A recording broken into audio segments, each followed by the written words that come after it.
اللہم صلی علی محمد و علی آلہ و اصحابہ وسلم۔ 12 تاریخ ہے نا جی آج،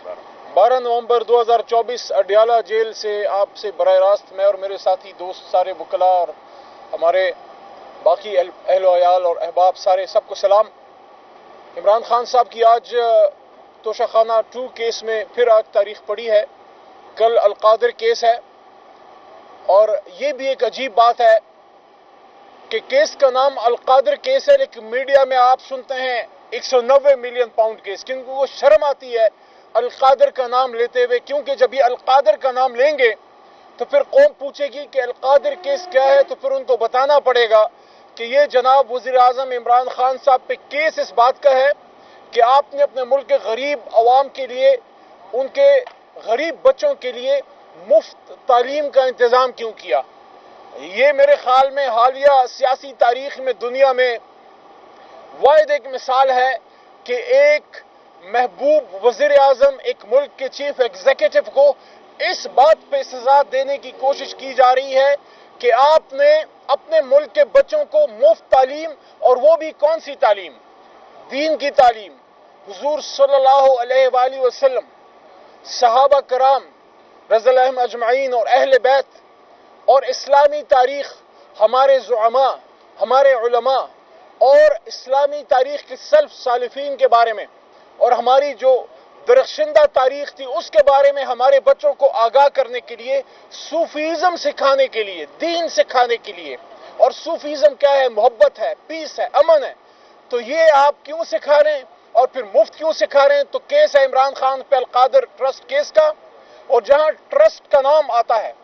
تو ٹرسٹ کا مطلب ہی یہ ہے کہ جب ایک ٹرسٹ بنتا ہے تو آپ کا اس سے بینیفیشل اکاؤنٹ ختم ہو جاتا ہے، آپ کا اس سے مفاد ختم ہو جاتا ہے۔ تو جب آپ نے سزا دینی ہوتی ہے تو پھر کسی شخص کو آپ مفت تعلیم دینے پہ بھی پکڑ سکتے ہیں، اور ہم اس کا کیا گلہ کریں؟ یہاں تو ملک کے لیڈر کو اس بات پہ سزا دی گئی، اس کی حکومت ختم کی گئی کہ اس نے اپنے ملک کا سودا کیوں نہیں کیا۔ یہ ملک کا سودا ہی تھا نا۔ اگر پاکستان جو پچھلے 40 سال سے دہشت گردی کی آگ میں جل رہا تھا اور جل رہا ہے، عمران خان صاحب کا ریکارڈ ہے کہ اس کے دور میں ایک ڈرون اٹیک عمران خان نے نہیں ہونے دیا، دہشت گردی پہ کنٹرول پایا، اور اللہ کے کرم سے حکومت پاکستان کا، عمران خان صاحب کا اس میں بنیادی کلیدی کردار تھا کہ افغانستان میں ایک پرامن انتقال اقتدار ہوا، اور امریکہ بہادر کو وہاں سے نکلنے میں ایک پرامن انخلا میں بنیادی کردار ادا کیا۔ جب عمران خان صاحب کی حکومت میں افغان طالبان اور امریکہ کے بیچ میں پرامن مذاکرات کی راہ ہم نے ہموار کی اور امن آیا، اور امید ہو چلی تھی کہ اسلام آباد اور کابل میں اور پشاور اور کابل میں مدتوں کی مخاصمت ختم ہوگی، اور نہ صرف پاکستان اور افغانستان میں ایک دوستی اور محبت کا اب کی فضا پیدا ہوگی، بلکہ دروازہ گیٹ وے کھلے گا سینٹرل ایشیا تک، اور کاروبار کے دروازے کھلیں گے۔ یہ گناہ تھا عمران خان صاحب کا، جو میں نے 9 اپریل کی رات بھی بات کی تھی کہ عمران خان صاحب نے ایبسولوٹلی نوٹ کہا تھا، اگر عمران خان پاکستان میں اڈوں کی اجازت دیتے،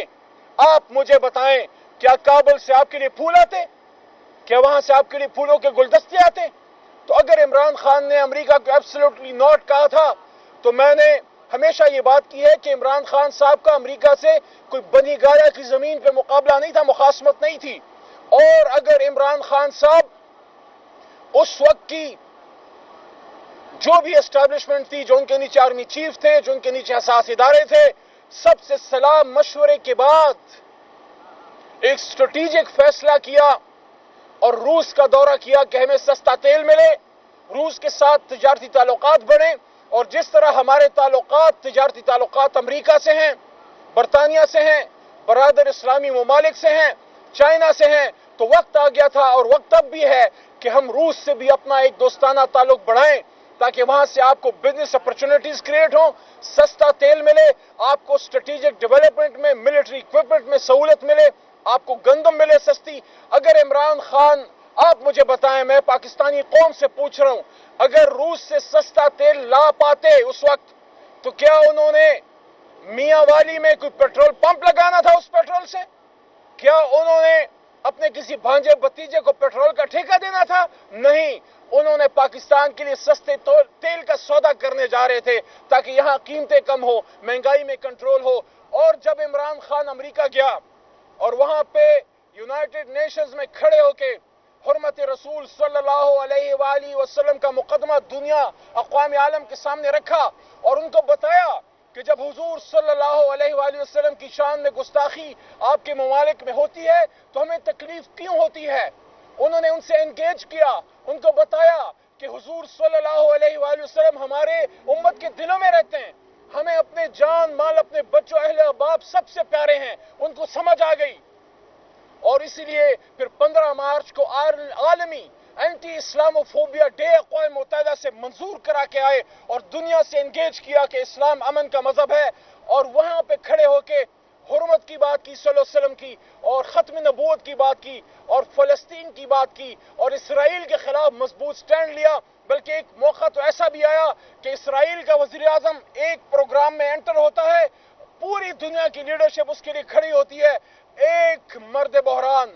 ایک وقت کا ملنگ زمین پہ اپنی کرسی پہ بیٹھا رہتا ہے، وہ وقت کے فرعون کے لیے کھڑا ہونا بھی اپنی توہین سمجھتا ہے۔ ایک عمران خان تھا جو بنجامن نیتن یاہو کے لیے کھڑا ہونا اپنی توہین سمجھتا تھا۔ یہ اس کو ان چیزوں کی سزا ملی ہے۔ میں نے پچھلے ہفتے عمران خان کو یہ بات کی بھی، میں نے ان کو کہا کہ خان صاحب جب آپ نے، مجھے نہیں پتا یہ میری باتیں چلائی جا رہی ہیں یا نہیں، کسی میں سکت ہے چلانے کی یا نہیں، لیکن OIC کانفرنس جب ہوئی، جب عالم اسلام کی کانفرنس لیڈرشپ کو اکٹھا کیا گیا اور عمران خان نے پارلیمان میں سپیچ کی، یہ بنیادی بات میں پاکستان کے نوجوانوں کو بتانا چاہتا ہوں، یہ اپنے سینوں پہ اپنے دلوں میں لکھ لو، یہ عمران خان کو ان چیزوں کی سزا دی جا رہی ہے کہ تمہاری جرت، تم ایک اسلامی ملک، ایک غریب ملک جو قرضوں کے بوجھ تلے دبا ہوا ہے، جو ہر بات کے لیے امریکہ بہادر کی طرف دیکھتا تھا، جو اپنا قبلہ کعبے کی بجائے وہ لندن یا واشنگٹن میں بناتا تھا، تمہاری اتنی جرت کہ تم اپنے ملک میں عالم اسلام کو اکٹھا کر کے پھر کون سی بات کرو؟ آؤ، عمران خان کہتے ہیں دنیا کی اسلامک لیڈرشپ کو آؤ اسلامک بلاک بناتے ہیں، آؤ مسلم امہ ایک اسلامک بلاک بناتے ہیں تاکہ ہم کشمیر کا، فلسطین کا اور دنیا کے ہر جگہ جہاں مسلمانوں سے ظلم ہوتا ہے اس کا پوچھ سکیں۔ میں اس حال میں موجود تھا، میرے بائیں طرف اس وقت کے ہمارے وزیر خزانہ شوکت ترین صاحب موجود تھے، اور میں نے ان کو کہا، میں نے کہا میرے دل میں کھٹکا لگ گیا ہے، میرے کان کھڑے ہو گئے، اس بات کے بعد شاید عالمی اسٹیبلشمنٹ عمران خان کو مزید اقتدار میں نہ چھوڑے، کیونکہ جب عالم اسلام کے اتحاد کی بات شاہ فیصل شہید نے کی، اس کے ساتھ کیا کیا؟ جب عالمی اسلام کے اتحاد کی بات بھٹو صاحب نے کی، اس کے ساتھ کیا کیا؟ ان کو صدام حسین بڑا پسند تھا، لیکن جب صدام حسین نے اللہ اکبر کا نعرہ لگایا تو اس کو عید الاضحیٰ کے دن پھانسی چڑھایا، اور جب یہ بات انور سادات نے کی تو اس کے ساتھ کیا کیا؟ اور جب یہ بات شاہ فیصل شہید کے ساتھی یاسر عرفات نے کی تو اس کے ساتھ کیا کیا؟ اور بڑا ان کا آنکھوں کا پیارا تھا، راج دلارا تھا، لیکن جب معمر قذافی نے عالم اسلام کے لیے بات کی تو اس کے ساتھ کیا کیا؟ یہ ہماری امت کا المیہ ہے، جب بھی کوئی عالم اسلام میں سے لیڈر امت مسلمہ کو کھٹا کرتا ہے اور وہ پین اسلامزم کی بات کرتا ہے، اسلامک بلاک کی بات کرتا ہے، اس کے ساتھ ہمیشہ یہ ہوتا ہے۔ اللہ کا شکر ہے، اللہ کا شکر ہے کہ عمران خان زندہ ہے، ورنہ یہ تو چھوڑتے بھی نہیں ہیں۔ میں یہ کہتا ہوں کہ اللہ کے بعد 25 کروڑ عوام عمران خان کی زندگی کی ضمانت ہیں، کوئی عمران خان کی طرف دیکھنے کی جرت بھی نہ کرے، کیونکہ عمران خان اور آپ کے بیچ میں 25 کروڑ عوام حائل ہیں۔ اس لیے ہم یہ کہتے ہیں ہوش کے ناخن لو، جتنی تباہی کرنی تھی کر لی، جتنا نقصان پہنچانا تھا پہنچا لیا، قوم اپنا فیصلہ سنا چکی ہے۔ 8 فروری کے دن قوم اپنا فیصلہ سنا چکی ہے، قوم عمران خان کے ساتھ ہے۔ اور جب رجیم چینج ہوا تھا، یہ اس وقت کے آرمی چیف اور اس وقت کے حساس اداروں کے سربراہوں اور پورے پاکستانی قوم کی اور ہماری اسٹیبلشمنٹ کی، سول ملٹری بیوروکریسی کی، جج صاحبان کی ذمہ داری تھی کہ عمران خان نے جب قوم کے لیے سٹینڈ لیا،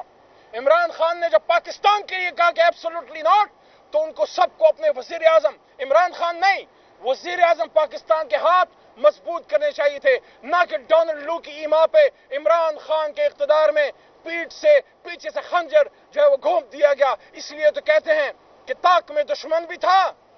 اور پشت پہ احباب بھی، تیر پہلا کس نے مارا، یہ کہانی پھر صحیح۔ انشاءاللہ یہ قوم ٹیپو سلطان کی تاریخ دہرانے نہیں دے گی۔ ایک ٹیپو سلطان کافی تھا شہید ہونے کے لیے، عمران خان زندہ رہے گا،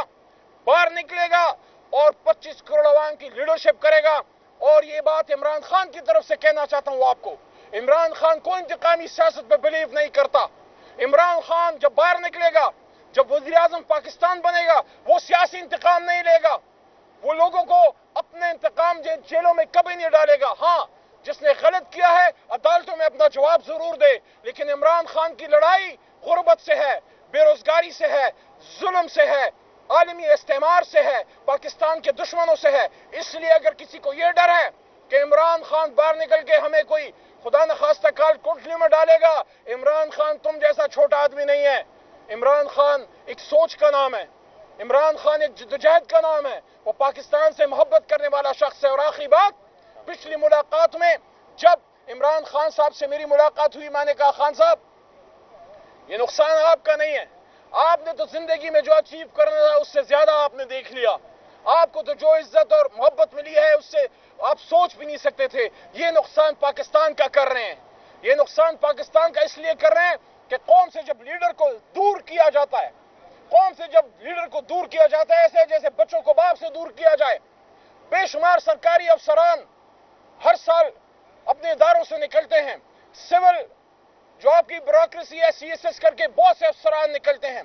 کاکول سے ہمارے مایہ ناز جوان بہت سے نکلتے ہیں، بہت سے ڈاکٹر نکلتے ہیں، بہت سے انجینئر نکلتے ہیں اپنے اپنے اداروں سے، بہت سے جج صاحبان نکلتے ہیں۔ نہیں نکلتا، نہیں پیدا ہوتا تو لیڈر پیدا نہیں ہوتا، اور جب لیڈر پیدا ہو جائے تو اس کے ساتھ پھر ہم یہ کرتے ہیں جو ہم نے عمران خان کے ساتھ کیا ہے۔ ہزاروں سال نرگس اپنی بے نوری پر ہوتی ہے، ہزاروں سال نرگس اپنی بے نوری پر ہوتی ہے، بڑی مشکل سے ہوتا ہے چمن میں دیدہ ور پیدا۔ عمران خان آپ اکیلے نہیں ہیں، 25 کروڑ عوام صرف یہ نہیں، پورا عالم اسلام آپ کے ساتھ ہے۔ پاکستان زندہ باد، عمران خان پائندہ باد۔